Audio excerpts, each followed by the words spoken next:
and a very warm welcome to your Tango class this Friday evening. Thank you for joining. Thank you so much for being with us tonight. So today we are going to work on body mechanics, a very interesting topic. So we'll have a look at what it is, and we hope that you enjoy the topic. We'll start at 7 p.m. right now with the leaders. Of course, ladies and gentlemen are equally invited to join.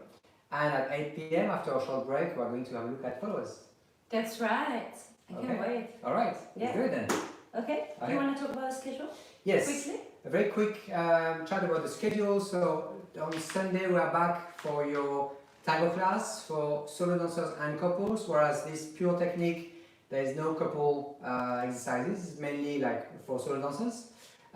So Sunday is about vals. So if you like vals, it's really the time. 2 p.m. and 3 p.m.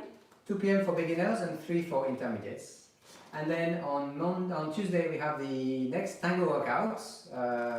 Lunchtime. Lunchtime. We love it. 12:30 p.m.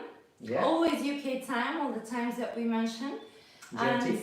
That's right. And the next Wednesday, of course, we're back, and of course next Friday for another technique workshop. So this is what it is. So we hope that you enjoy today. Have a good session. Enjoy. And I see you guys an hour from now. Okay. We might need to adjust the screen. Mind, yes. 10 bits to the back. More like that. Okay. Not getting a lot of floor, huh? Yes. Okay, give me 1 second, guys. I just will move very, very slightly the You're phone. not getting on the floor. Yeah, that's it. Good. Okay. Enjoy. Right, so body mechanics. So what is it? Body mechanics is a very, very interesting topic. It's actually something that's resolved around what happens in your body when you move in tango. So it's very, very interesting as a topic because it will explain to you lots of little things. You might understand a bit more about how to move, how to pivot, how to project to your partner. And this is very, very interesting also because you will understand a little bit more about all the muscle engagements in the body. So we hope you like it. We are going to have a look at, of course, how you move. I have 3 big chapters. I always have 3. I think it's easier to remember. The first one is about going forwards. The second one is about going backwards, and the third one is about pivoting or turning. And every time we're going to have a look at the details in terms of what you do with your body. So as an introduction, I would like to say one thing. So basically I'm going to face this way and I'm going to have a look at what we do with our feet and our torso. But before I do that, I have a couple of things I'd like to mention. I would like this session, if you allow me, to make your tango a bit freer. What does it mean? It means that we as tango dancers, of course, when we have the muscle contracted because we need to work on balance and alignment, we tend to be a bit stiff. So this session is especially designed to make you feel a bit freer in the body. I would encourage you to really work with hip movement, shoulder movement, head all a little bit more free without, of course, being disaligned. So this is the challenge, of course, and this is what hopefully we'll have a look at today. To make the kind of a freer movement, of course, we have to look at which muscle should be contracted and which muscles should be a bit more relaxed. So this is the idea. One more thing that I'd like to say is you have in this topic one thing which is very important is the concept of opposition. In tango, we always work with opposition. What does it mean? It means that if I have something happening in one part of my body, we have to have the counter movement or the counter energy happening in the other part of the body. I'll give you an example. Let's say I contract my thigh because I want to project forward. The thigh itself is not enough to have a good balance. I'm going to have the corresponding energy with the thigh being here. So I have this kind of sudden energy building the body. I'm not just going with the thigh forwards. I'm going to have to kind of oppose something in my body, and we're going to have a look at what it means in the different kind of topics that we've chosen. One more thing, of course, we'll talk a lot about dissociation. If you are new to tango and we might have a few beginners, a very quick reminder what is dissociation. Dissociation is a very broad concept we use it normally to say, well, the hips is in one place and the torso starts to pivot in another place. However, I see it as a more global concept. Dissociation is everything that happens in the body. We have two parts in the body, one going left and one going right, and this is always happening not only with hips and torso, but all other parts of the body, as we see as well. And finally, I would like to add one more thing for leaders. You'll see that if you have a bit more of a free movement in the body, we'll see how to do it later. You'll see that the signal to your partner is going to be earlier. It means that this signal is going to be easier for your partner to receive and to understand and to put to practice, such as, you need your partner to do a pivot or a step or just stop. All this kind of information is going to be received a bit earlier, therefore it's going to feel more relaxed, and all the benefits will go around having a better dance. So let's start with one thing, which is the forward movement. I'm going to, in each category, have 3 speeds: slow, medium and fast, and as you'll see, we always start with the slow, because it's where you really have the awareness of what the body does. So I'm going to face this direction, and I'm going to simply have my projection. So my projection is going to be my leg going forward here. So in order for this to happen, it looks like a very simple thing to do, but in tango there are more things happening than just doing that. So I'm having to, when I project, concentrate on the different parts of my body. I'm going to always start with what's happening down there, because this is the part that is in contact with the floor. So I'm going to start with my foot pointed. So I would like you to point your foot. And then from here, I'm going to connect my foot to my calf. So this part of my body here is going to start to contract, to have a certain element of energy in the foot, so that I don't collapse when I go forward. So this calf is going to start to contract a bit, and this calf is going to communicate with now the thigh, and the thigh is going to go a little bit backwards. A bit backwards here, so that I have again this element of push against the floor, which makes my balance become a bit better. Once I'm here, this thigh is going to communicate, I have to change the angle, it's going to communicate to this hip here. So as I'm going back here, this also is going to go a little bit back here to counteract with this little movement here. So it's going to be foot, calf compression, thigh going a little bit back, and I'm going a little bit back with the hip here. But I'm not stopping here. As soon as I have this kind of movement backwards, I'm going to start stretching here, and I'm going to do one thing, which is have this element of rotation of my torso. So this element of rotation in my torso allows me not to become a little bit sideways. I'm dissociating to have a better energy in the body, and therefore my energy is aligned, is in the center, if you like. Yeah, so it looks simple, but actually there's lots of muscles happening and working at the same time.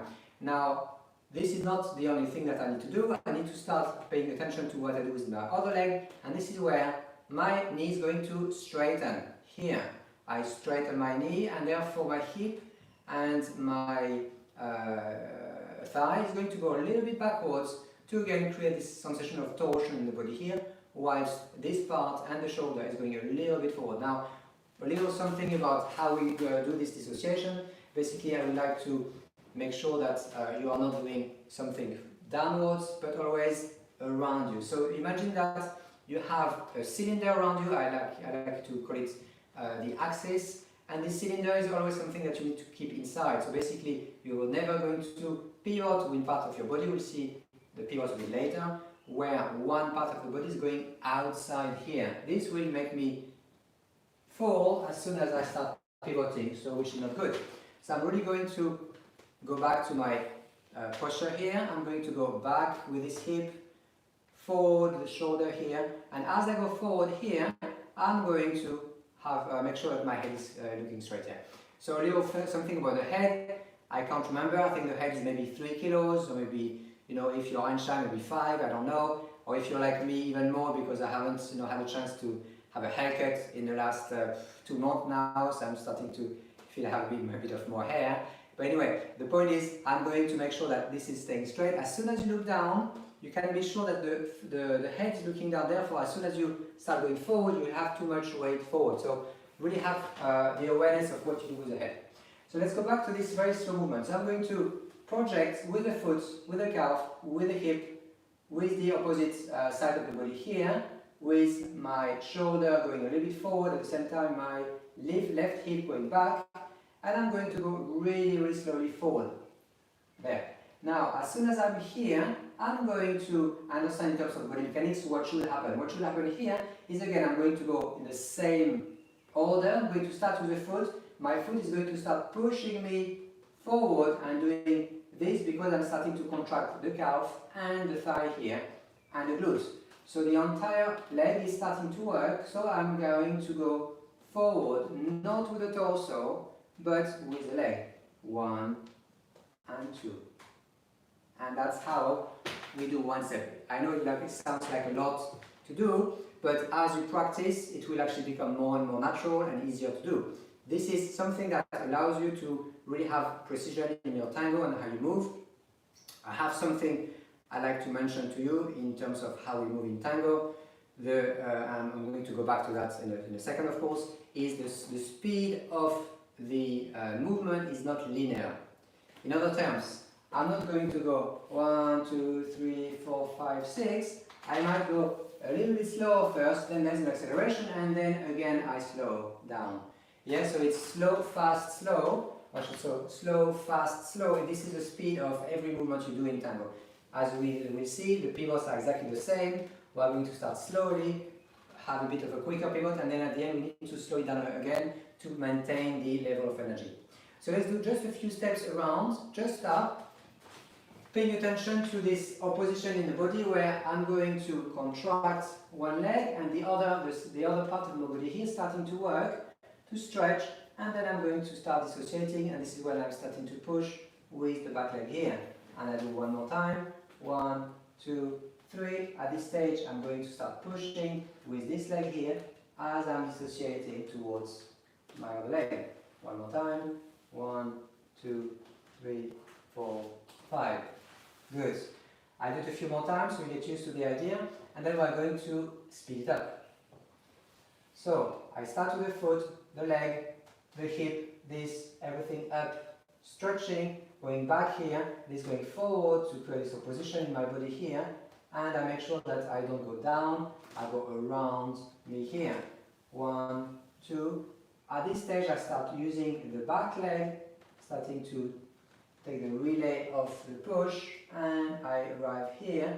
Now if you want to start a little bit how you connect your feet, you're going to bring your knee forward and your foot is going to come like this. 1, 2, this, here, the left part of my body, my dissociation. Now I start to involve my left, and I finish here. Here, I start to involve my back leg, and I finish here. So one thing that I would like to share with you, which is very interesting as a concept, is to pay attention to one thing in your body. How do you create this opposition all the time when it's a bit quicker? It's of course impossible to think of all the muscles going to work, it's too much, but what you can do is always try to maximize, make the distance between the hip and the opposite shoulder always greatest. Okay? So basically as I'm coming here, I'm going to create this the space between this hip and this shoulder as much as I can before I start collecting. Yeah, this is going to create this tension in my body, which I use, for example, when I'm starting to turn. Here I create this torsion, this kind of tension. I pull, it's like a string, and I'm going to be able to pivot in axis. So this is how we go very, very slowly. Of course, it's quite tiring, so I'm going to just play the song for a few seconds for you to practice really, really slowly, paying attention to all these details.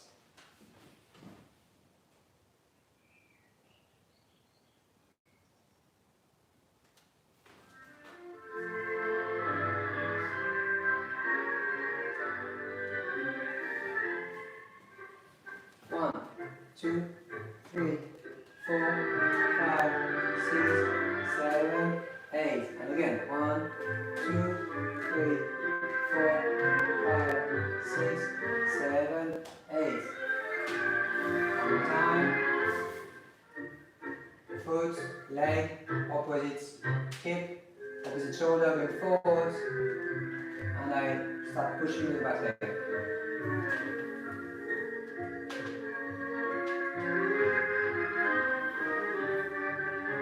Okay, alright. So I think you understand the idea. Now I'm going to need the help of something. It could be a broom, it could be anything you have which is long enough.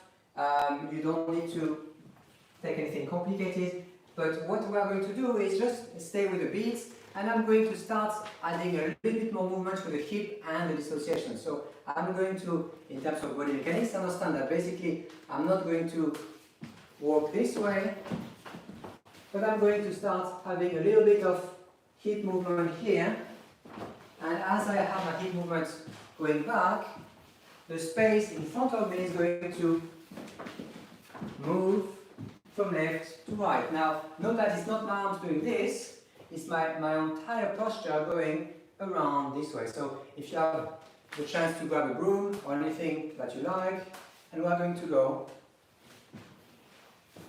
around, playing with the sensation that the hips are going to go a little bit more out than they normally are going here, and I'm freeing up my body so that it's a bit less stiff, even if my muscles are working together. 1, 2, 3, 4. 1, 2, 3, 4. Let's do it with music. Ready? Here we go. I'm going to start to the left, my decision to the right. 1, 2, 3, 4, 5, 6, 7, 8. 1, 2, 3, 4.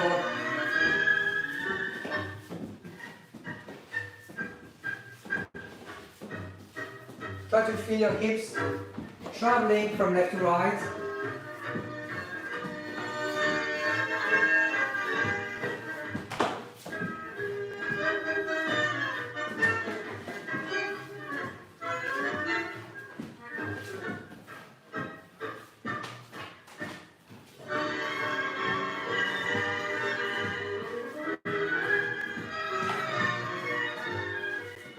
Okay. Right.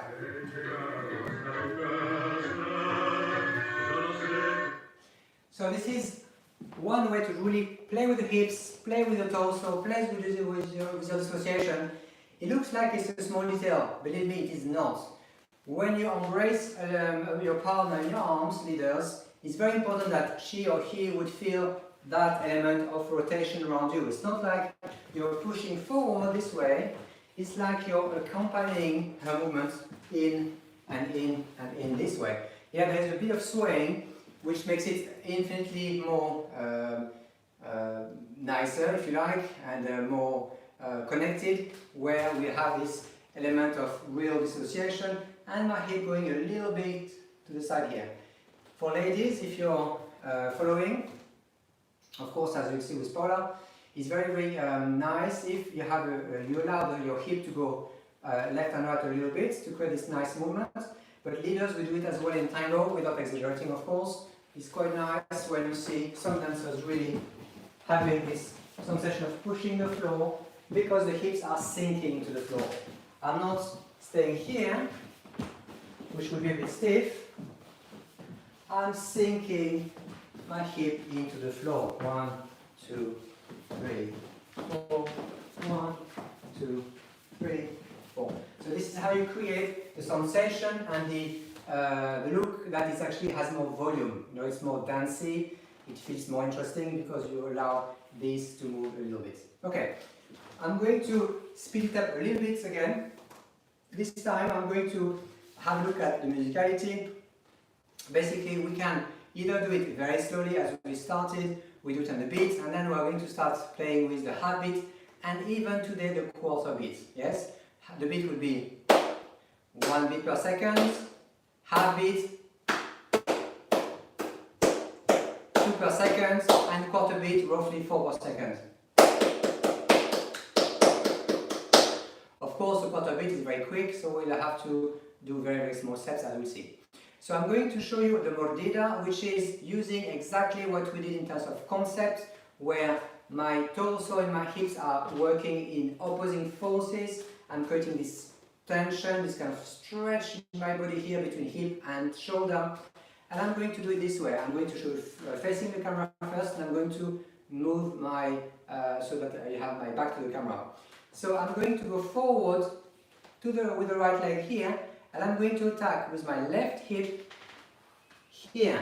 Yeah, so it's not forward, it's a little bit of rotation, but know that my torso in doing so is going to have to go to the opposite extreme. So I'm going to have my hip going this way and this shoulder going that way, here.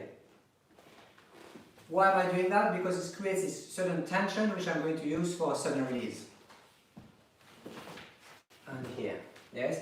Of course I do it quickly here, you can do a little bit slower, but basically what I'm going to do, I'm going to go this way, an extreme amount of dissociation. I'm going to be on the toes, and as I'm on the toes I create this sensation of strong push against each leg, which makes me able to collect, and this is how it looks. 1, 2, and 3. Let me show you back to the camera so you can try. You're going to go left leg to the right, and then you gently continue here. So why would I do that? Especially when there is a bit of something sharp in the music. It's called mordida, it's beautiful, and it's quite nice as well. So one more time. 1, 2, and I will ask. So I'm going to play the song. We're going to do it across the room every 2 steps. Sorry, every 4 steps. I'm going to start to the left.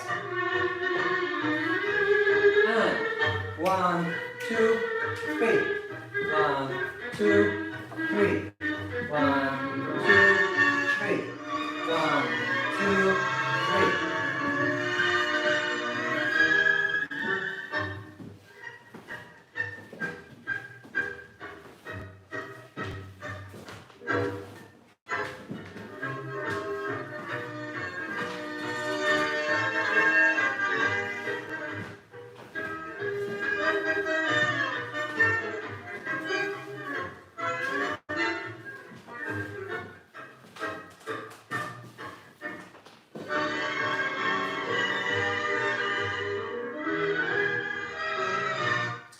So I'd like to give you a few precisions for the mordida to happen.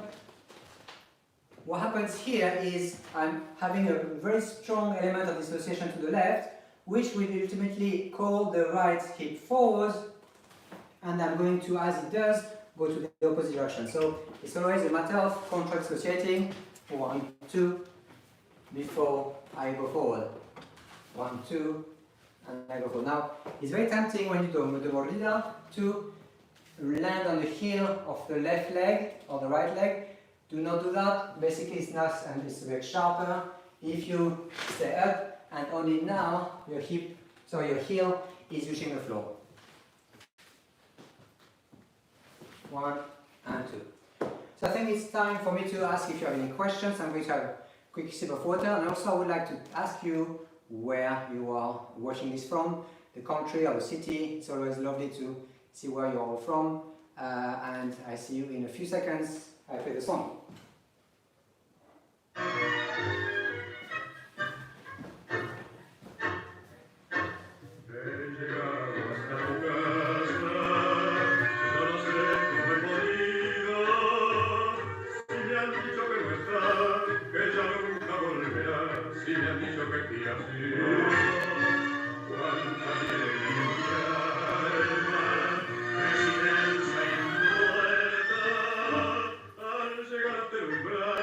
So, I had a question like, can we do it slowly? Yes, of course. So I'll show you again the mordida. It's going to be this hip here. I'm going to have dissociation to the left, and then very, very slowly I'm coming here, and finally I go forward here. It's very difficult to do very slowly because you're on the toes, but this is how it goes. 1, 2, and you relax here. 1, 2, and you relax here. 1, 2, and relax here. Good. I think it's something that you can also practice by yourself at home. It's a very nice movement, the mordida. I'm going to show you something which I called rebound in motion, which is something that also involves the body mechanics of having this little tension between the hip and the shoulder, and this is how it looks.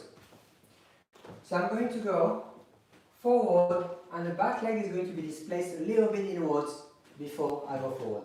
Yes, I'll show you in this angle. 1, 2, 3. 1, 2, 3. 1, 2, 3. 1, 2, 3. How do I do that? I bring this hip and I push it back so that this hip is pushing the leg a little bit inwards. Yes, it's not the leg coming here, which would be also possible, but it's not exactly what I'm after here. It's not a back cross. I'm going 1, push, and then I finish the step here. Note that this first step is a bit smaller, and then I finish with the bigger step.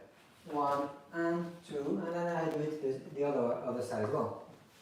1 and 2, 3 and 4. Let's go to music together.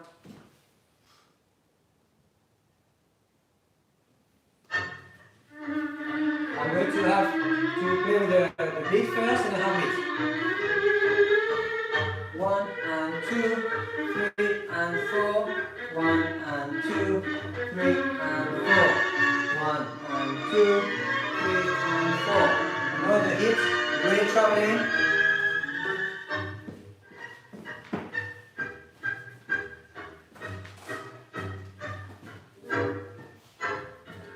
Remember to use the full range of association.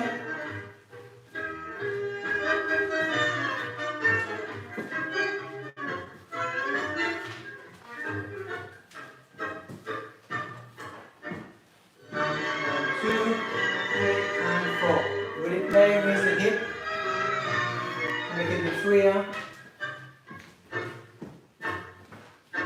Okay, now we can play quicker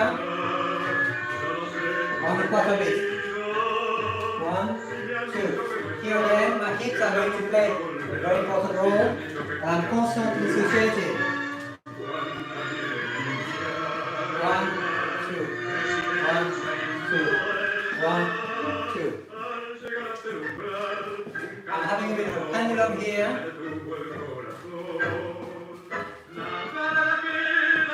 And this creates a sensation of constant movement and freedom in my tango.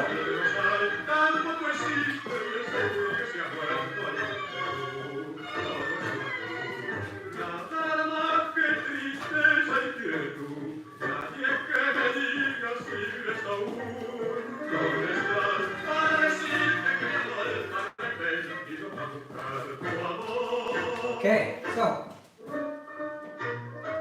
I leave the song for a few seconds. I'm going to have a look at your questions. I'm back in 10 seconds.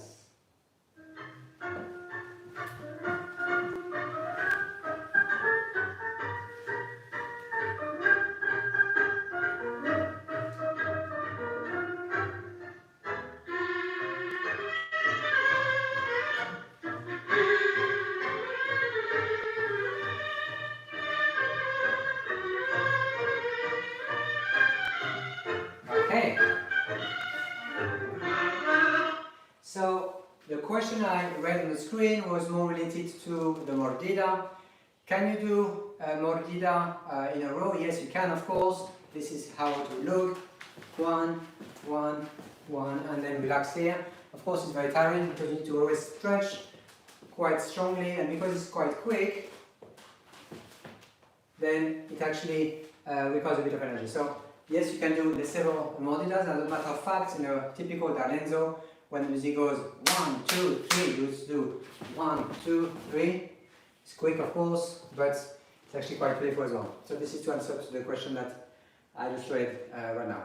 So this is our first chapter, which is around moving forward. So I show you again all the body mechanics of starting with the foot, going all the way across to the hip, to the opposite shoulder going, and then going very, very slowly here, concentrating on the other leg as we go. And of course, when we accelerate it, we can have soft rebounding motion or rebounding motion in quarter beat, as we just did.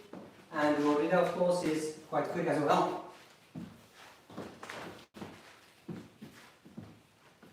In this way. Good. Let's have a look at how we apply all this when we go back. I'm going to go very quick, much quicker for the back stepping. I would like to remind all leaders the part of you which should lead every back step. It's very tempting when you go back in terms of again body mechanics. It kind of makes sense to think, oh, I'm going to pull with my torso so that my partner understands that she needs to follow me forward. But actually what is happening is if you do that, she's going to stumble forward. So what you need to do is forget for a second about your feet and your legs and everything else. Concentrate on your hip, and your hip you're going to pull backwards before doing anything else. So it's like this part of the body here. As you kind of start stretching here, you're going to have this happening where you're going to stretch upwards and not downwards. Yes, this is not this part here, it's this part here. So it's like stretching here as you go forward. And I'm going to start by sending my leg. So I'm going to start again with my toes, my ankle, my calf, my thigh. And as I'm going back, I bring again my hip a little bit back before anything else there. Yes, so when you go back, leaders, you don't go back with the torso here.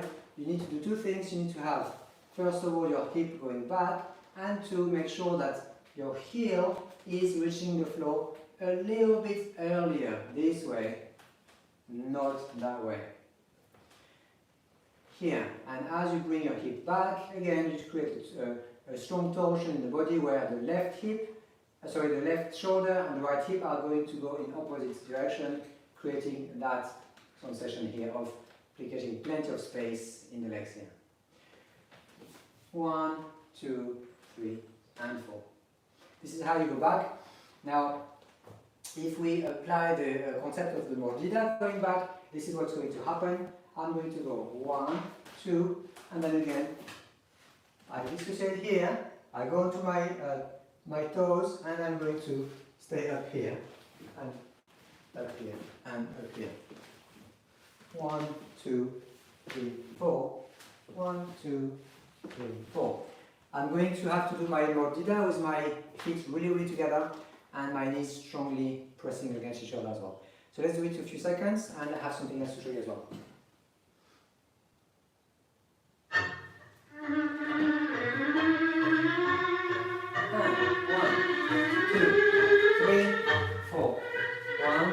Left, right going back, left collecting, always in sensation.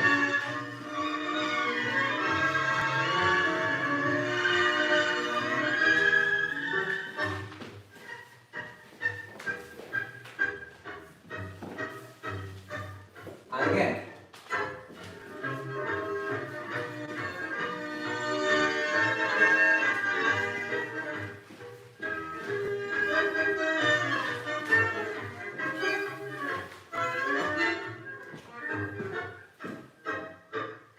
So I hope that you start understanding the importance of dissociation and having a constant element of twist in the body or position, if you like. In the case of the mordida backwards, what I'm doing here is I'm attacking with my right hip, but immediately my torso is going in the opposite direction to create the sensation that I need to resolve, and of course I stay straight. If I don't do that, then everything becomes very, very heavy and slow, and this is why you might lose your balance. So always think about this when you are doing something a bit quicker in tango. I'm going then to have a look at one more thing, which is again looking at the hip and the immobility of the torso when I'm doing little decorations as a leader. So this is how it works. So I'm going to go forward, and I'm going to cross the front here.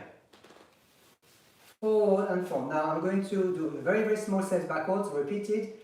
I show you from this angle. Here, and one, pam, pam, pam, pam. And I go. Note that I'm not doing this because of course I would stumble forward.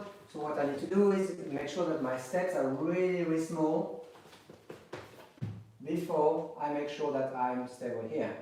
Yes, I show you one more time. So it's here, right across, I'm going in and I'm going to do very, very small step, repeated, and I finish with the right leg, my left going forward here. So let's do it a few seconds, rounds.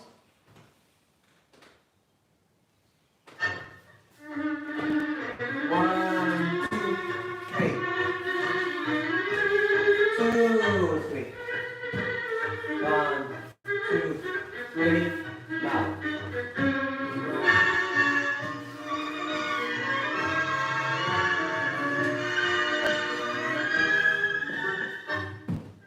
1, 2, 3.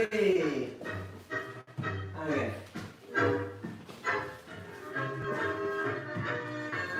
How many do I do? Up to you. Either short or a bit longer. Here I did 7 or 5. I can do even more. 9.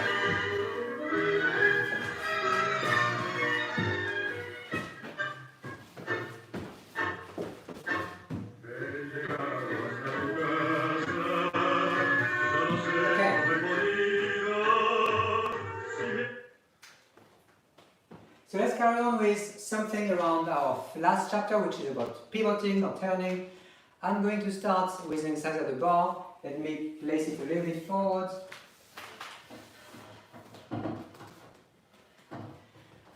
So you can have maybe grab a chair or grab a table. And what I would like you to have is your hand roughly at hip opening. So basically I'm placing my hand just before, in front of my hips. And I'm just going to go forward and do this movement here. 1, 2, 3 without moving my hands. Now, why would I do that? I would like you to have a look at another concept, which is what we do with the joints in tango. It's very, very important to understand that as we start dissociating and creating this opposition in the body, we also create space in our joints. So what does it mean? As I'm here, rather than reaching forward and doing this, I'm going to allow the left or the right shoulder, in this case the right shoulder, to open backwards to create more space. If you go forward with the chest, with the shoulder, you're going to prevent a nice pivot from happening because you're going to be very restricted. If you allow this to go backwards, suddenly you have a lot of space in the body here, and it actually is going to improve the pivot and the control. So try to go very, very slowly here. I'm on the left leg, and I'm going to go here, and as I'm turning, I allow this to go a little bit back, and I create this sensation of the joint opening and lengthening here. Boom. This way. And it allows me to create a sensation that I'm much more stable. Of course, there's more dissociation, more twist in the spine, but it helps me with balance and precision. 1, 2, 3, 4. 1, 2, 3, 4. So I really would like you to concentrate on this moment here. You go back and you create the twist there. Boom. And before you finish it. So you don't move the hands, they stay where they are. You concentrate on the shoulder joints and the hip rotation.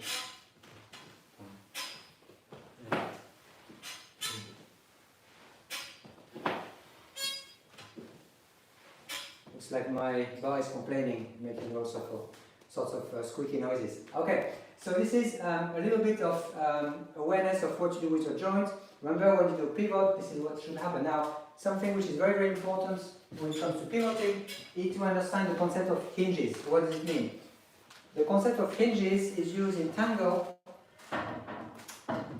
to improve how we feel when we are turning and pivoting. Because for leaders it's difficult, of course, because we need to lead our partner around us, so there's energy involved, and on top of it we need to pivot ourselves, so it's difficult sometimes. So what we do is, one thing which is very important to understand is we always concentrate on the shoulder which is above the supporting leg. That means if I'm turning to the left here, I'm not going to use my right shoulder to go and do this, because it's going to place my energy outside of my cylinder and I'm going to fall forward. So if you always, or if you, not always, but if you often feel that you have a bit of problems of balance when you're going a bit forward all the time, it might be because the part of the body that you use for pivoting is not the right one. So let me explain. I'm going to go onto my left leg, and now the shoulder that should help me pivoting is not the right shoulder, it's the left. I'm going to go back with the left, and I leave my right where it is for now. And of course, at the end, I'm going to have to need a little bit of help with the right shoulder, but most of the work is going to be done by the shoulder on top of my supporting leg. This is what we call the hinge, because the hinge here is this one here. This hinge, sorry, this shoulder is too far from the hinge, and as I use it too much, it's going to make me feel that, oh, I'm going too much forward here. So this is what might happen when, in terms of body mechanics, when you turn. So really important here to really plant your foot in the floor, concentrate on the shoulder which is above the hip of the supporting leg, and go back if you're going forward into a forward show, for example, or forward if you're going to a backward show. Here and there. Note that I have very little movements of my body. When I arrive, I'm on one leg and I have no problem with balance. So this is a bit of a secret, if you like, in terms of body mechanics. Let's do it a few times. 1, shoulder above the supporting leg. 2, here. 3, here.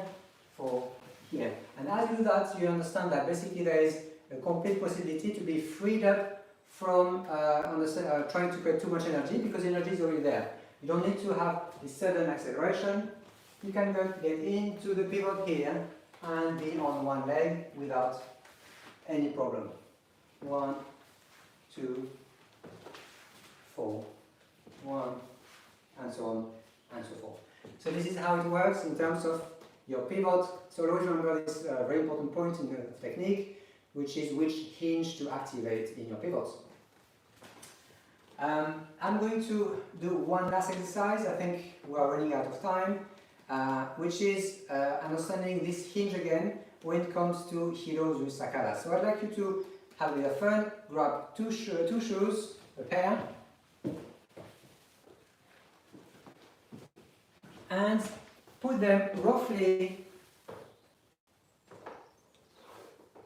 1.5 foot apart. 1 foot and a bit. Yes, roughly 1.5 foot, this way. Good. Now, if you're there, what I would like to do, maybe I'm going to go a little bit further back. So 1.5 foot of distance here. And I'm going to do this thing here where I'm going to go forward with my right leg.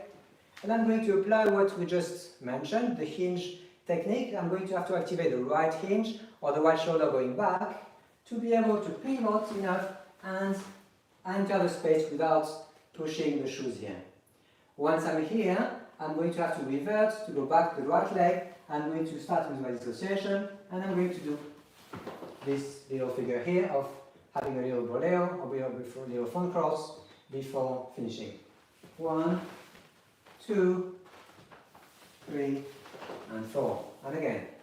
1, 2, 3, and 4. The idea, of course, is not to push the shoes. You have enough space to enter, and this is roughly the space that the follower is going to give you when you do hero with sacadas. 1, 2, 3, 4. 1, 2, 3, 4. 1, 2, 3, 4. So this is something that you can also take as an exercise, which is quite useful. Always remembering what to do with your hinge. In this case, I activated here before I opened onto a side step. Here I activated this part again going forward, which makes me stable when I do my little decoration. So we hope that this was useful in terms of body mechanics. This is only the start. We are just scratching the surface. It's a very, very rich topic. Hello! And yes, I'm back! All right. Yes, yes, yes. How was that for an entrance? Not bad, eh? Not bad, not bad. So guys, I hope you enjoyed the class with Bruno. We're gonna have a short break. Yes. And then we're gonna have our followers technique class. Shall I give a little bit of information about what we're gonna do? Not yet. Sure. Yeah, why not? You want this? Yeah. So. Actually, I was gonna talk about what I'm gonna do in the class, but let's leave them waiting. Let's leave them waiting. It's fine. Sorry, guys. If you're leaving us now, basically you can follow us on Instagram. This is Tanguito at the top and Paula's following. And then of course, this is where we can actually catch up on the library, which is where we've uploaded all our previous classes. If we missed one, you can find them all there. It's very, very easy to find. You have a little description every time on what we did. And let's see whether I can put that in a way that we can see it visible. So, of course, we're going to have a little break now. So, for the people that are going to join us in a few minutes, they know what's kind of going on. But this is the link where you can please go and buy your tickets, guys. That would be good. That would really, really help us a lot. So, are we complete for the time being? It is. So, we see you in 15 minutes with Paula, who's going to have a look at follows technique now. Don't say it. It's false technique. But still, don't give all the information now. I'm not giving information. Good. So I was about to say that I encourage every leader to stay for the follows because she's going to cover topics which are also interesting for us. I can confirm that. Okay. Shall we turn on the lights? I think it's going to be a bit dark soon. Ooh, much better. Okay, see you later. All right, be back soon.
And a warm welcome back to everyone. We are going to start our follow technique in a few seconds. So today is all about body mechanics, understanding a little bit what happens in the body when you move forward, left, right, or when you're pivoting. And we're going to have a look at what the followers are doing when they move. So, all right. Just setting up the equipment and my notes. Okay. This ready? Okay. Good. So welcome back again. If you just joined us, very, very quick words, what is ahead this coming week. So Sunday is 2 p.m. for beginners and 3 for intermediates, and we are going to have a look at valse, time signature and a few cadenas. We try our best to have lots of exercises so that solo dancers can learn a lot as well. You don't have to be in couple for this one on Sunday.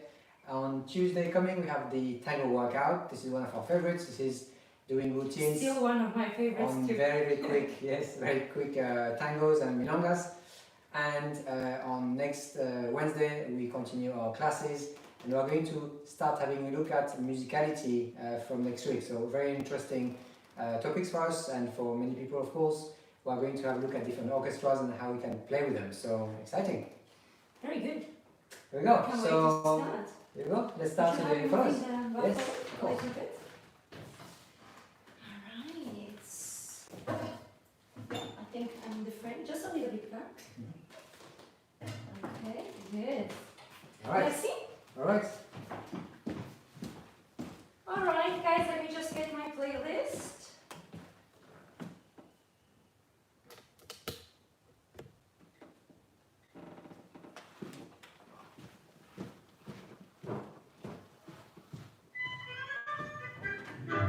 Okay, we're gonna start with one warm-up exercise, yeah, for the body.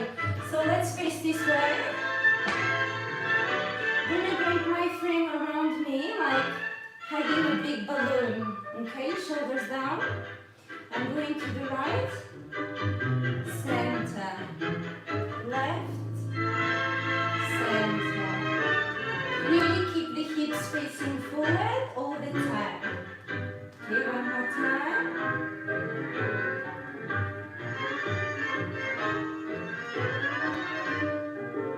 Keep everything in alignment, parallel alignment with the floor. Shoulders, hips, ankles. Little flexion and return to straight. And left, and come back. Right, and left. Okay, we're going to do lapises. Forward, side, back, left and side. Forward, side, back, correct, and push to the side. Forward, side, back, correct, and push. One more time.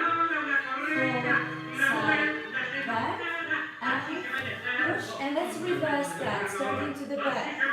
Back, side, forward, correct, and push, and recover. Back, side, forward, correct, and push. Few more times. Back, side, forward, correct, and push. As you can see, nothing is moving but the free leg. Okay, and then pushing from the standing leg. A few more times. Back, forward, correct, and side. Back, forward, correct, and side. Okay? And now let's have a look at feet exercises. Going up, pushing up, and down, and up, and down, and up, and down. Almost there. Down, up, down. Good. All right. Okay, let's move on to our second exercise. Okay, today we're going to do a balancing exercise again. However, it's a little bit different than the last few weeks, so just to throw in a little bit of a change. Same purpose, okay, we're going to be doing exercises with one free leg and one standing leg is going to be able to give us the balance that we need. And now let me just move the bar a little bit back. I'm not sure what I get on my screen is accurate, but just in case. Okay, so let's just drop that weight from left to right. Okay, even though my weight is dropping, releasing to the floor, I am engaging my center so that this doesn't happen, but I am engaging it, pulling up everything together. Imagine you have a corset around you, but you're still able to breathe normally, okay? Just engage that center really well. Then from here, let me get my hair out of the way so you can see the body working well. I'm going to bring that position sideways, this way, so that it's more about actually being able to control the weights. So this is not so much about the upper body, but it's going to be more about really releasing the weight to the floor and be able to balancing on one leg, okay?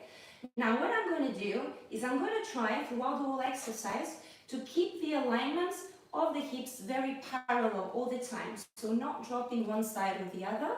When I release the weight, I do drop a little bit, however, I don't disengage the other hip, okay? So keeping that alignment, and I'm going to bring that left leg up and to the side of my standing leg, okay? And this is a little bit uncomfortable on those days where the balance isn't great, but we still gain from doing this exercise, guys, even on those days. Okay, I'm gonna release now to the left leg and I'm gonna repeat with my leg up, okay? I'm gonna bring that. So from that, the alignment of the hip, I'm going to bring that foreleg in without moving the hip forward or back, okay? So we bring that leg up, okay, and then down, try to control, to do as slowly as possible, okay, and shifting the weight, and one more time, and up, and try to breathe in and out meanwhile, and drop that free leg, and changing the weight. If you start to be too tight with your arms, you can have your arms on your hips, and one more time, we're going to have that foot up, and bringing it down and shifting the weight. Okay, I'm going to move a little bit back. I'm not sure the alignment of this screen is very accurate today, so if you see me moving around a little bit, then you know why. So one more time, dropping the weight onto the right, pulling up, bringing that left leg up. Okay, and slowly bringing it down. And shifting the weight. This is a real test for the balance, okay? It's something simple but very effective. One more time, up, and down, and shifting the weight, okay? We take it to the next stage now. I'm going to bring that leg up, and I am going to stretch that leg forward. So notice that nothing really happens just from below the knee. Bringing it in and going down and shifting the weight. Okay, one more time.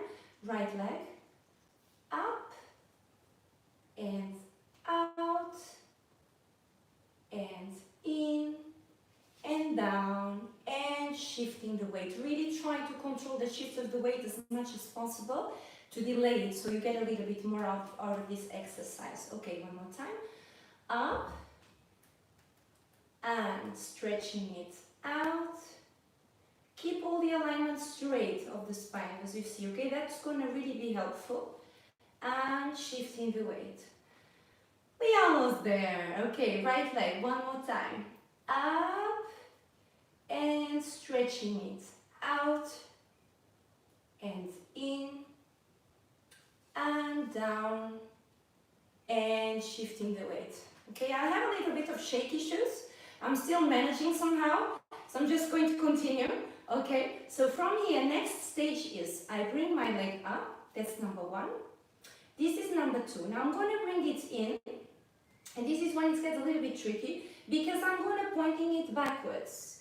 And when I'm pointing it backwards, what happens here? Let me show you this way. What happens here is my pelvis is slightly changing position, is tilting. So it will be very hard to do this with keeping the center engaged because now I'm dropping this way. So what I need to do is to transform the position, the pelvis, from this situation situation to tilting it a little bit. So I elongate the side of the body and I create space diagonally. I'm going to bring that back in and down and shifting the weight. Let's try the other side, okay? So I have right leg up, okay? Now out, in, and extend, tilting the pelvis slightly, and in, again, transforming the pelvis back to a neutral position, and down, and shifting the weight, okay? One more time. Up, keep breathing. It's really warm in the studio today because it's been like probably around 30 degrees in London or so, so it's really, really hot right now. Whew, but we're getting there. So, one more time. Like up, and out, and in, and straighten up. I'm just showing you my arm, you don't need to do this, but just for you to see where I'm directing the axis. Coming back to center, engaging the center, and shifting the weight. One last time with the right leg. That knee is going to go up. I'm going to stretch out. Try to keep the back open. Really, shoulders really aligned as you do that. And stretching back. And in. And shifting the weight. Okay, we're going to have one last exercise from this series. We're going to start the same way exactly. So up, out, in. Now we're going to go behind. We're going to come back. And we're going to do one more time. But we're going to turn that leg out and in. Coming back. I know it's tricky, but let's try it together. Open, close, coming back, and shifting the weight. Okay, one last time with the right leg. And we go up and out, in and back and in, transforming the pelvis each time. Out, open, close, in, out, turn in, and bringing that to neutral. Well done, guys. Good. Let me just quickly have a sip of water. Right. So guys, if you have any questions, I'm always looking at the wrong screen. Sorry about that. So if you have any questions throughout the class, I'll do my best to reply to all of them. Sometimes it's not possible because I have a lot of material. However, if you really want to drop your question, feel free to do so in the comment section below. And when I give a little break, I can then catch up with you, okay?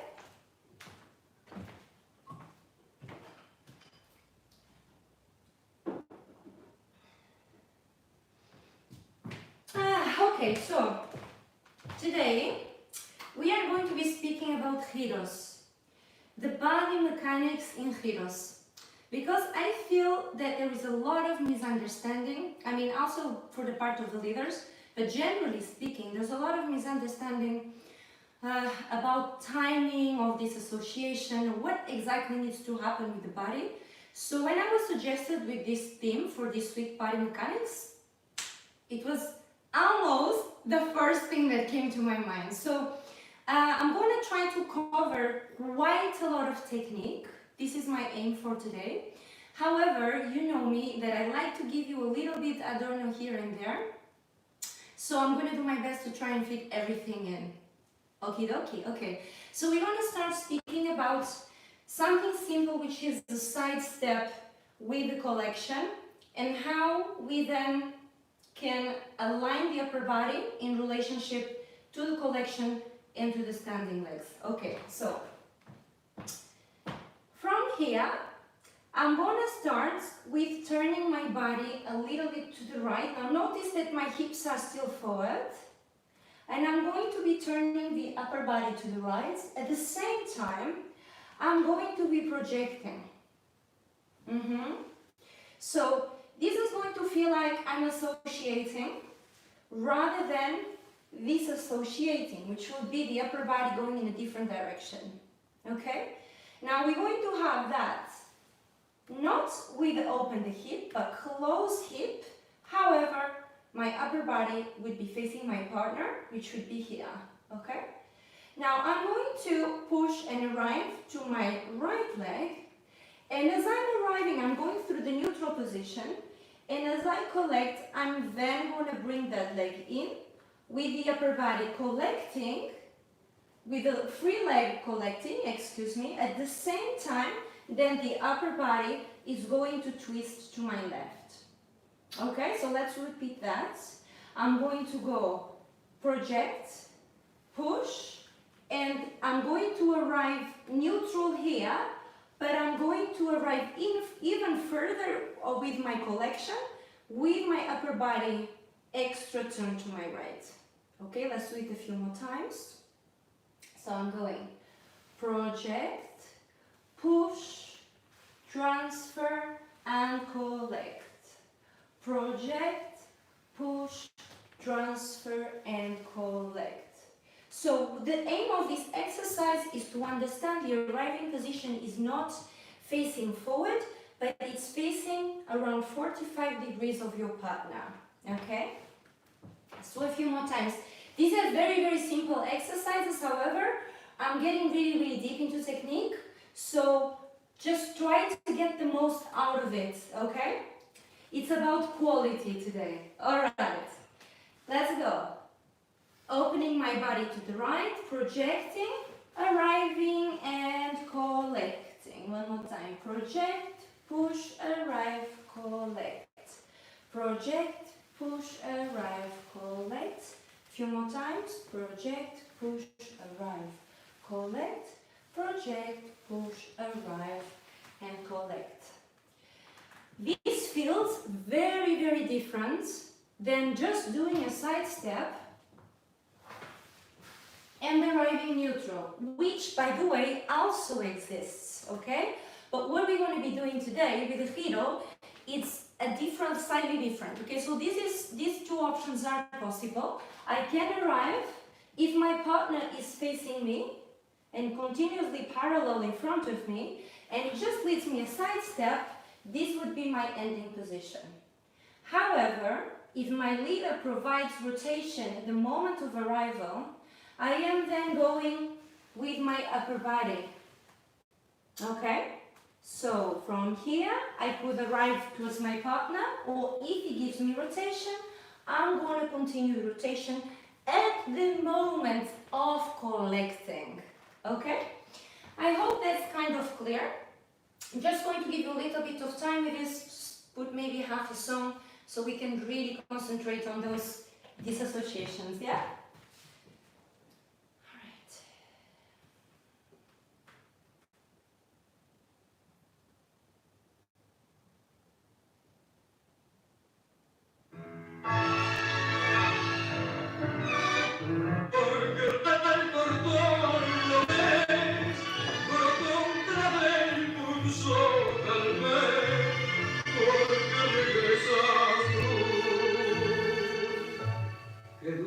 Comprender que tu querer fuera tan puro y tan santo, y hoy en mi corazón con emoción guardo el perdón que le has dado porque has olvidado. Un día llegará. Alignment of the hips, parallel with the floor, and the shoulders as well. Keep that in mind.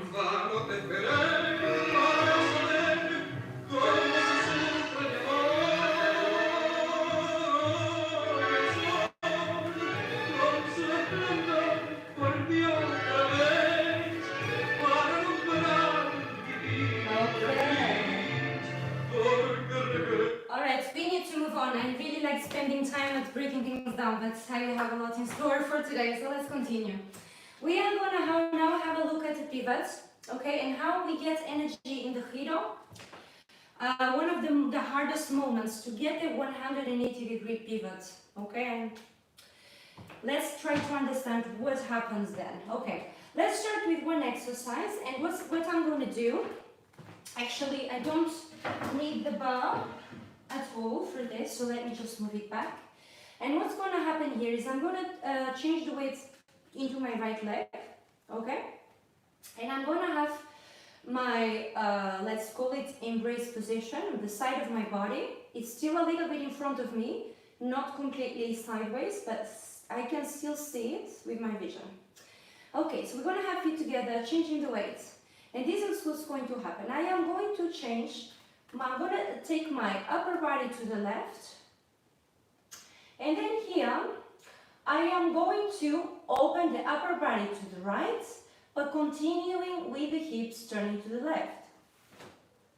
Okay? So what happened there, I had a 180-degree pivot, where my hips went from this front to this front. Now you see, to get a really sharp pivot, you don't try and initiate the pivot with the hips. You have to initiate it from the upper body. So the energy goes left, the hips are still forward, left, and then right. What I mean right is my upper body. The moment I go to the right, the hips then go left. So I'm going to do it one more time. I'm going to go to neutral. I'm going to go to my left, and by the way, the weight is still on the right. And now, again, one more time. And neutral. Let's try it together, yeah? So I'm going to the left, right, and coming back to neutral, left, right, and neutral. So just remember that the moment that I'm doing my pivot, this is my front, okay? That means I initiate it facing this wall, and I finish facing that wall, okay? Now this is only to move on into the next one. Now this is my front here, and it's going to remain still my front. If that's too challenging for you, you can have the arms in a different position, okay? So, left, right, and one more time, left, right. Now, it's really important when you do it, you feel the twist. The twist happens because there is movements going in different directions, okay? If you do not feel a twist and you feel that your body is turning in block, you are probably not generating the movement from the upper body, but you're generating it from the body working together, which is not the effect we are looking for, okay? So, upper body, let me show you this way, actually, okay? So we have this way, this way, and this way. One more time, going around. My weight is on the right all the time. Of course, we're going to have to try with the left foot at some stage, but try it a few more times. And one last time. You see, you really should try and stay in that central axis as much as possible. If this or this is happening, you might have too much energy outside your axis. We try to use the hinges. I believe the BRUNO already introduced you this on the previous class, if I'm not mistaken. But what happens with the hinges is that I need to know, let's say that I have a hinge on my right and a hinge on my left. Let me get a little closer, okay? So, I have one hinge here and one hinge here. And when I pull, I'm not going to pull outside my hinge, but I'm going to pull straight to the back. Let me show you this way. So not outside of my space, but straight to the back. So that's really keeping close to me the energy of going around. Okay, now if I'm able to do that twice, so if I'm going here with my left, this is the left hinge I start working with. Left, I'm pulling.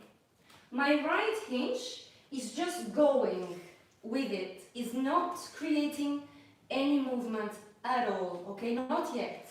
So we have the left hinge rotating, coming all the way from the shoulder blade, okay. And now I'm going to pull with my right hinge the other way. So this allows me to stay very central. So I have here left hinge, you see that, going back, initiating the movement, and then right. Now, if I'm sharp with my contre movements, which will be now coming with the right, then I get a very sharp pivot. Okay, so this is super important. So in Tango, you have a lot of the use of the pull. We also use the push for some specific movements.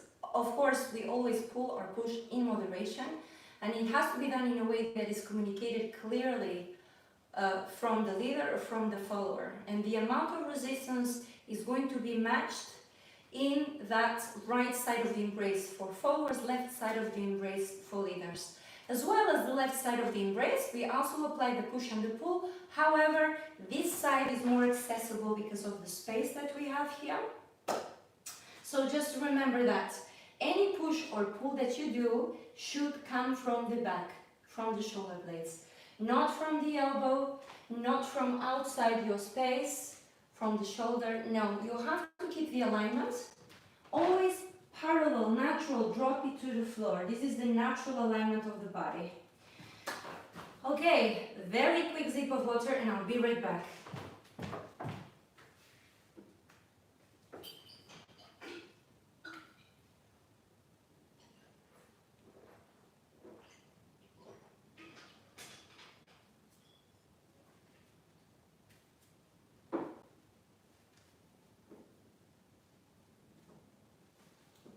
Okay, we're going to move on. We want to do one more exercise with these pivots, but we're now going to add a back step to that pivot, okay? So, let's have a look.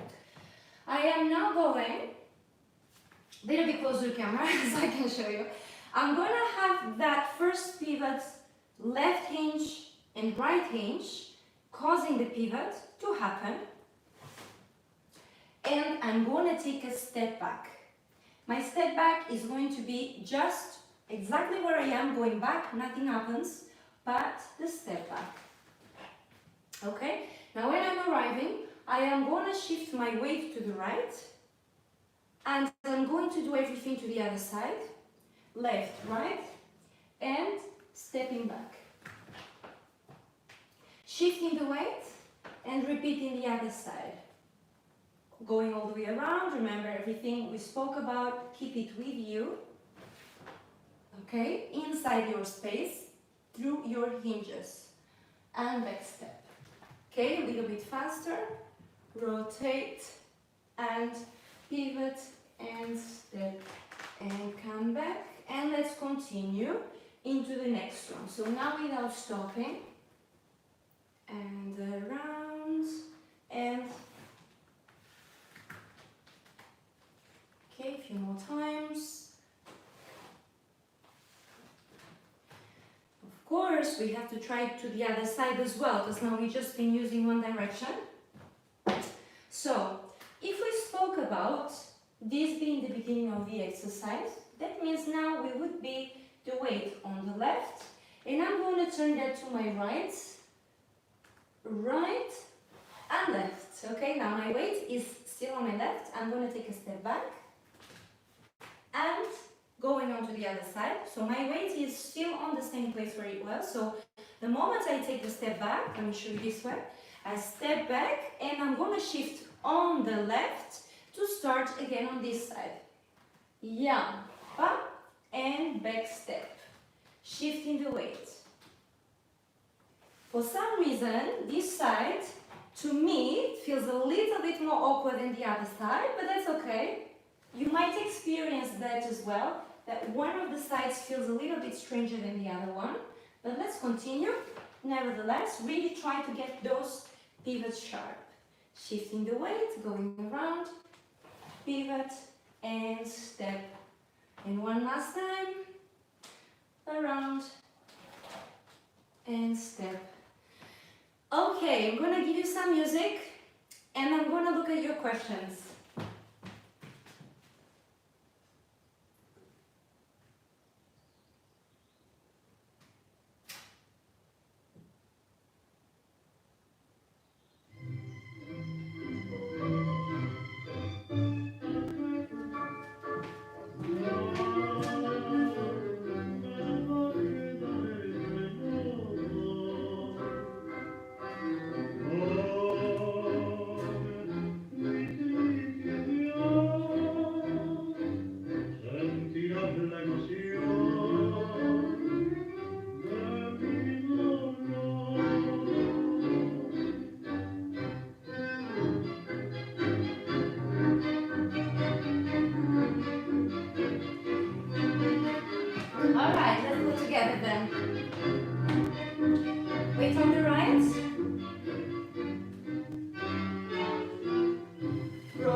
class look at it.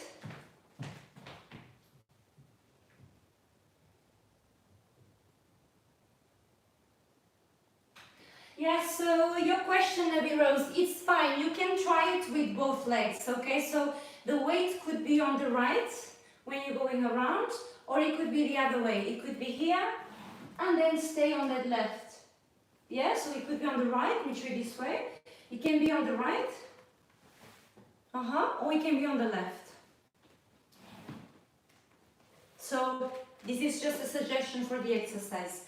Okay, we have to move on. And what we're going to do now, we are going to look at the actual square fido and what happens when. So I'm just going to show you first the structure. Probably some of you already know the square fido is designing a square-ish shape around the leader. So let's just first look at the structure. So my upper body is going to be this way if the leader is slightly on a different lane, okay? Now I'm going to go back on the back step. I'm going to go through the collection, and as I collect, I'm going to come back to neutral. You see, so from here, I'm going to come back to neutral. Now I'm going to project to the side, and I'm going to arrive. Do you remember the side step we did in the beginning of the class? It was the purpose for this exercise to help you now. So I'm arriving already a little bit disassociated. Now I'm going to go forward, keeping that disassociation forward. I'm really going to arrive to a point that my back leg is going to be completely free. Okay, and I'm going to arrive with upper body movement to my partner. Now I'm going to bring that into the pivot and going to the side. Now you see my upper body is not here, it's at a 45 degrees. Now I'm going to go to the other side and I'm going to arrive with my upper body this way. And what happens now? 180 degree pivot that we just did before. So from here, let me show you this position. From here, I am going to bring that pivot as much as possible around, so 180 degrees, and I'm going to go into my back step. Straight to the back and continue. Side, collect, forward. Now you see that idea that I'm going around with the upper body to help my pivot.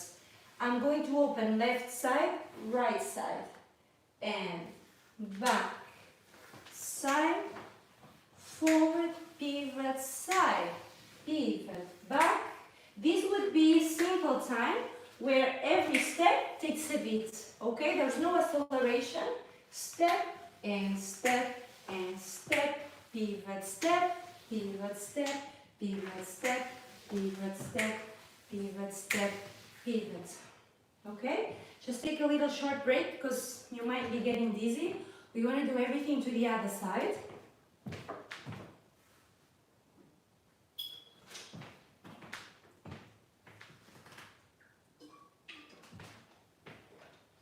And I'm going to give you a few more technical tips. I just want to show you first the structure. Okay, let's try to the other side. So, let's say we're going to the left side now. So we're going to go side step, we're going to collect with the upper body twisted. We're going to go forward, forward, pivot, side, pivot, back, side, forward, pivot, side, pivot, back, side. Do you see that every step that I make, there is a reposition of the upper body? So it's not square upper body.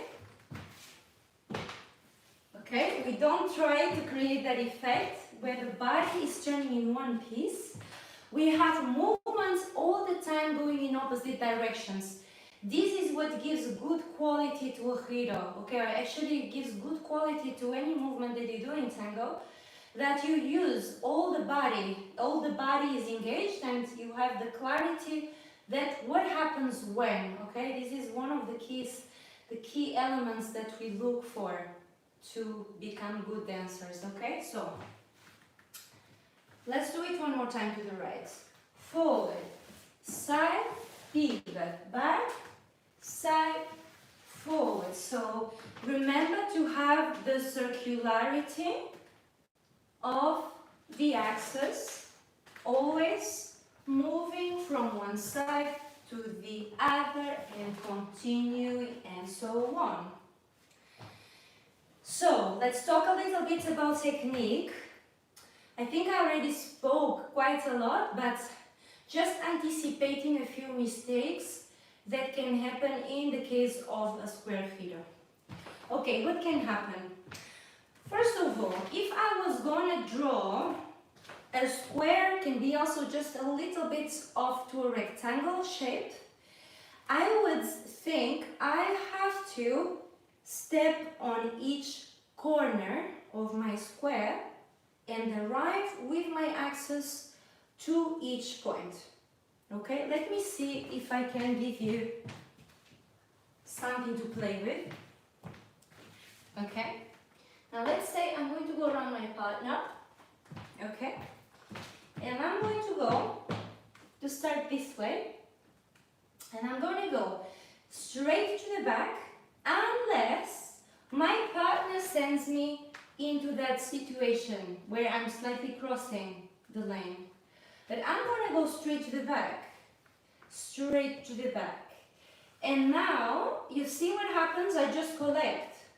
But one thing that I see happening in the case of a skidoo that is not well done, one of the problems is I try to go quickly onto the side step without collecting. That's one problem. So I try to always arrive, collect, and be very clear. Each point of my square is important, equally important.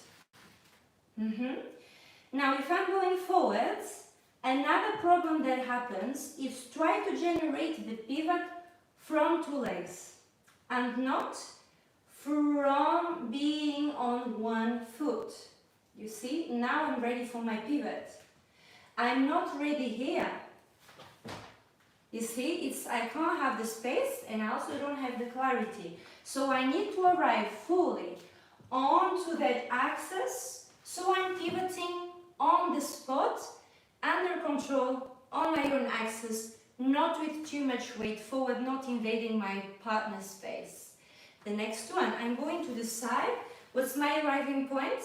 Not here, but here. So you see there is still a little bit of weight displacement. So I cannot do a good pivot unless I'm 100% arrived to my position of each point of the square, if it makes sense, if you're still with me. I know I'm talking a lot today, but this is what it's about, guys. Today it's all about this. Okay, so from here, when you have your pivot, 180-degree pivot, you're still on your spot. You have not invaded your partner's space, hopefully. So you see, clear every time. Where am I? Arrive, arrive, arrive, arrive, pivot, arrive, arrive. Now, if your partner gives you the quick, slow tempo, I still have to manage every single point clearly. Yeah, I should not have an excuse just because it's fast. Now, if we would look at the hero in the double time, is slightly different. However, we will not cover it now because there is not enough time. This is not a class about heroes as well. So this is more about understanding body mechanics generally when we have pivot situations, lots of them, like in heroes. Okay, let me try that now, show that to the left side. Arrive, arrive, pivot, arrive, arrive, arrive, pivot, pivot, arrive, arrive. So you have the box, the low part of the box, so the under part, which is back, side, forward. Now I'm going to complete that, and I have then a new set.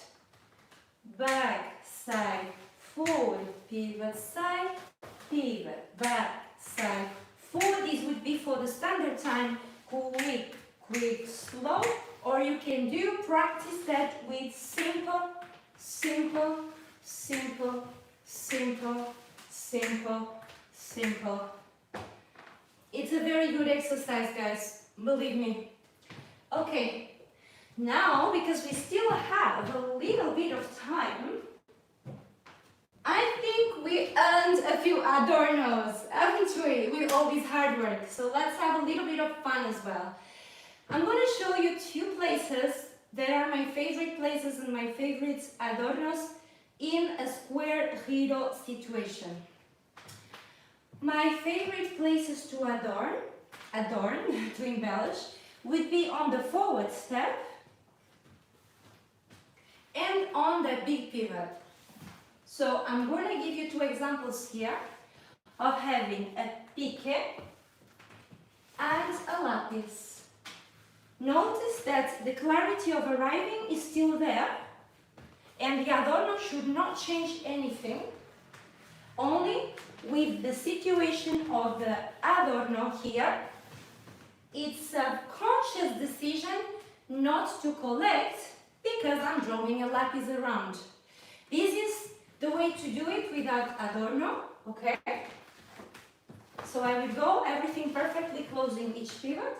However, if I want to bring a decoration, I could then take that leg around and let me show you the other side.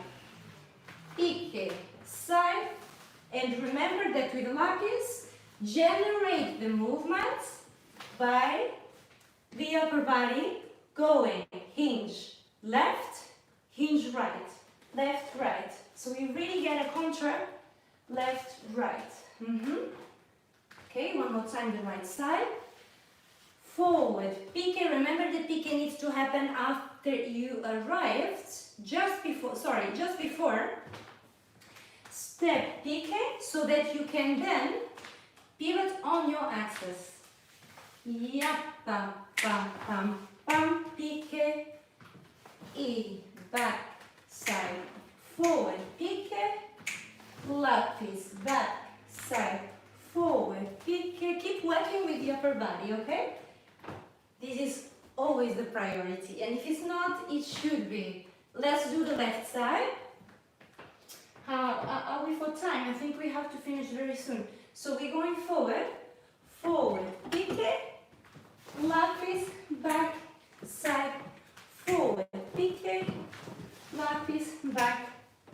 And one more time, forward, pique, lapis, back, side, and so on, so on. I'm going to give you one very quick extra, another situation of adorno that you can include in the same situation of the forward step and that back pivot. I could do forward, roll to the side, and now I'm going to bring that knee into the standing leg like a inverted bolero. Instead of going up, I'm going down. Yes, so let me show you. Forward, rulo here, down, back, side, forward, rulo, side, in. Quickly showing it to the right. Right, rulo here, down, back, side, forward, and muy bien, we made it! Alright, we are. So I'm sure you enjoyed this session. For followers, it's very hot in here. It was fun. Oh my god, for me, I it's had a lot of so fun. hot in here. I told them it must have been 30 degrees today in London in the afternoon. In this studio? It's definitely 30 degrees in the studio. This was a workout by itself. It's what we do to lose weight every day. We do a class and we know which is like 35 degrees easy in there. Yeah, it's good. So that was you fun. have a nice kind of island, little outfit. I'm ready for summer. I was born ready for summer. I can see. All right. Can't help it. Anyway, guys, thank you so much for watching. Thank you so much for watching, and we will see you. We will see you very Sunday. soon. But before, we have to speak now a few things. Yes, of course. So just to running through the program, your very next class, because it's also our very next class, it's coming Sunday. Vals, yes. Sometimes I lose track of what day we are in. Well, Wednesday today. No. Ah, that was was a trap. testing. It's just with this coronavirus situation, I really don't know anymore which day it is sometimes. So anyway, no, today's Friday, our next class is Sunday 2 p.m, beginners and intermediate and up 3 p.m. Yes. Then we are back on Tuesday for our weekly workout lunchtime, 12:30. 12:30 Yeah. p.m. Not in the evening, so just that's why we called it lunchtime. Yes. Then Wednesday nights we have our weekly tango class 7 p.m, beginners intermediate at 8 p.m. And on Wednesday, as I mentioned earlier, we are starting our musicality class. So we are going to have a look at Osvaldo Pugliese, one of my Ooh, favorites. Nice. Yeah, I know. Wow, beautiful. I know. So, okay guys, so remember, if you haven't yet paid your tickets, please do so. We're going to show you where you can contribute.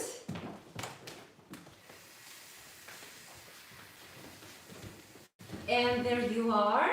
It's a little bit low on the screen, but it's visible. So if you could go to this link. Oh, this one is the same. It's exactly the same. It's exactly the same. No, this one is better. Is it? Why? Uh, Why is it because better? it's, the same. it's written bigger. Okay, alright, I get your Alright. point. But anyway guys, so of course feel free to, like I saw in your comments some of you came from Instagram. Welcome to everybody, Instagrammers or non-Instagrammers. We embrace all social media communities. Facebookers, Facebookers, YouTubers. Twitters. I don't even know if Twitter is still, Tweet. I think, Twitter? No. Yes, of Yes, course. Twitters. Yes, of course, yes. Where are you coming from? Thank you so much for joining. Do we need to, anything else? No, send them a big hug.